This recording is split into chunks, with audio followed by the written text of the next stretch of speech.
আসিয়া রাদিয়াল্লাহু তাআলা আনহা আলাইহাস সালাম, ফেরাউনের স্ত্রী, ফেরাউনের বউ আর ফেরাউনের ফিনান্স মিনিস্টার অর্থমন্ত্রীর বউ, দুইজন লুকিয়ে কালিমা পড়ে মুসলমান। ফেরাউন কিছু জানে না, লুকিয়ে লুকিয়ে ঈমান আনলো।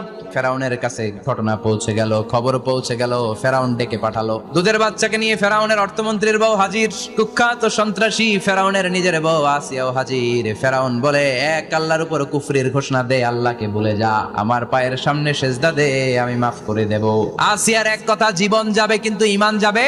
ফেরাউনের অর্থমন্ত্রীর স্ত্রীরও এক কথা, যে আল্লাহর কাছে আমরা মাথা নত করেছি, পৃথিবীর কোন শক্তির কাছে ওই মাথা আর নত হতে পারে না। ফেরাউন বলল, তাই নাকি, দেখি তোদের ঈমানের পাওয়ার কত বড়।